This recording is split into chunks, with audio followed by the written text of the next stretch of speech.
Salut à toi. Je sais que tu aimes Notion.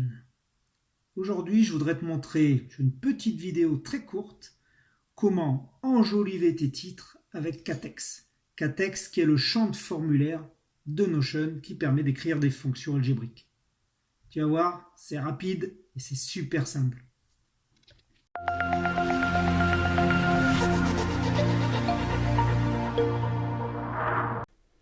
Alors, Catex, qu'est-ce que Catex? Catex est un langage qui va nous permettre, donc surtout pour les gens qui font des formules algébriques, mathématiques, d'écrire du code facilement dans Notion. Alors Catex, ici nous je ne vais pas vous le présenter sous de la formulation algébrique, mais on peut utiliser Catex simplement sur ses propriétés de style et de couleur, de taille et de font, pour l'utiliser par exemple dans des titres, avec ces petites fonctionnalités ici. Alors comment on fait ça dans Catex? Alors très bien, on va venir sur Notion. Ici, j'ai créé une nouvelle page, Catex Notion. Et on voit que j'ai déjà un titre qui est écrit avec du Catex. Donc voilà un peu ce qu'on va vouloir arriver à reproduire. Alors pour commencer, on crée ici un nouveau champ. Et dans les listes des blocs, ici, vous allez pouvoir avoir directement, si vous descendez tout en bas, le bloc équation. Ce bloc équation, on va pouvoir ici donc lui ajouter des éléments. C'est ce qu'on voit ici, directement en dessous. On va pouvoir écrire du Catex. Alors, on va aller écrire notre équation. Donc ici, principalement, on va commencer par écrire le titre. Alors, je vais aller du plus précis vers le plus large au niveau du design. Vous allez voir de manière à comprendre un peu comment fonctionne ce Catex. Moi, je vais écrire donc mon titre. Voilà. Et donc là, vous voyez que j'ai le titre qui s'affiche directement dans mon bandeau. Le Catex, on va venir l'entourer et on va venir lui donner, cette fois, une couleur. Alors, attention, le Catex, pour pouvoir écrire ici, on va utiliser des anti-slash. C'est les anti-slash qui vont mettre en place les éléments comme la couleur, que je vais définir en red par exemple. Voilà.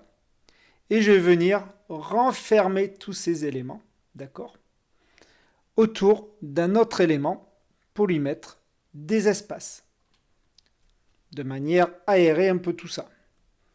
Donc là, je vais mettre un namespace ici, que je referme. Alors attention, tant que vous n'avez pas le bouton Down ici, c'est que ce n'est pas valable.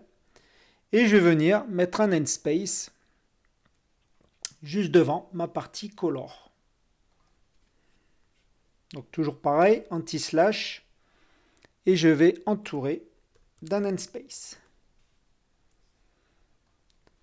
Là, à ce stade, on voit qu'on a un problème parce que ça ne peut pas afficher notre bouton, mais on n'a pas terminé. On va continuer et on va venir aller ajouter, donc on va encapsuler encore des éléments. Pourquoi? Parce qu'on ne lui a pas signalé ici qu'on était dans un élément texte. Donc j'encapsule tout ceci avec mon namespace et je vais venir rajouter devant une commande texte. Donc toujours avec un anti-slash. Voilà. Et je viens ajouter mon élément. J'oublie pas de venir l'entourer par des accolades. Et vous voyez que j'ai bien maintenant mon bouton facture en cours qui s'affiche. Je l'ai bien en rouge et il est bien entouré avec de l'espacement. En fait, l'espacement que vous voyez, c'est l'espacement qui est autour des mots facture en cours. On va aller un peu plus loin et puis on va essayer de mettre en couleur ici la partie autour du titre avec la commande Colorbox. Alors, Colorbox va prendre une simple... Je vais aller l'ajouter déjà.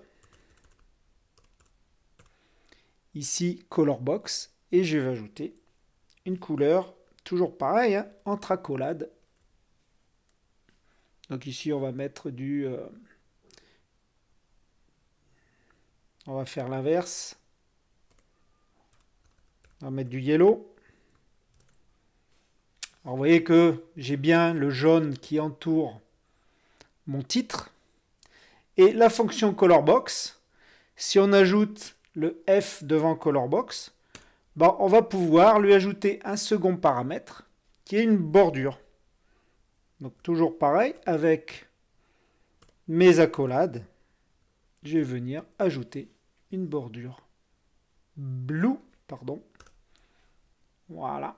Alors, là j'ai fait une bêtise, c'est que le premier élément c'est la bordure et le second c'est le fond.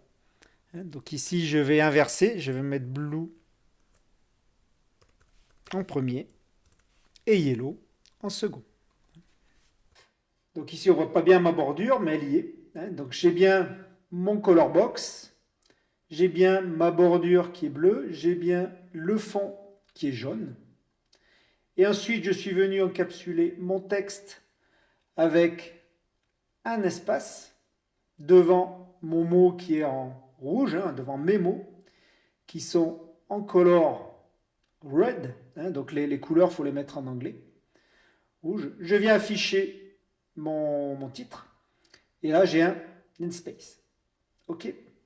Donc là, on pourrait avoir terminé. Mais il y a plusieurs modèles qui sont préconfigurés. Et ici, par exemple, je pourrais rajouter un autre élément devant mon fcolor, qui est, par exemple, pour avoir un très gros titre, je pourrais avoir le Hudge.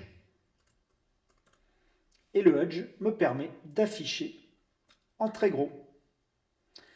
Voilà. Donc ici, vous avez écrit une formule en catex et vous êtes fait un joli menu. Donc que vous avez là, facture en cours. On va pouvoir revenir dessus et le modifier. D'ailleurs là, le bleu, il ne l'affiche pas. On va voir si il affiche en red. Voilà, là, il met bien en red. Et on va pouvoir le valider avec le done. Maintenant, là, vous voyez qu'il prend 100% parce qu'il est sectionné. Il prend 100% de ma page, donc il est centré. Je vais pouvoir éventuellement l'aligner tout à gauche en créant une deuxième colonne. Donc je vais pouvoir ici prendre un élément, par exemple, ou alors prendre mon autre titre, tiens, celui-ci, l'ajouter ici en bout de colonne. Vous voyez qu'ici, j'ai mon trait de seconde colonne qui est symbolisé par ce trait bleu. Hop, et vous voyez qu'ici, j'ai mes deux textes côte à côte, et si je veux réduire, je n'ai plus qu'à réduire ma colonne de manière à l'aligner complètement à gauche. Donc attention, si vous le réduisez trop, il prend 100% du bloc. Donc si vous le voulez complètement ici, il faut le mettre comme ça. Et puis ici, j'ai plus qu'à supprimer celui-ci si je ne le veux pas, ou aller le mettre ailleurs, tout simplement. Bon, t'as vu, c'est pas compliqué. Alors, si ça t'a plu, mets un petit pouce bleu, abonne-toi, et il y en a d'autres qui vont suivre. À bientôt.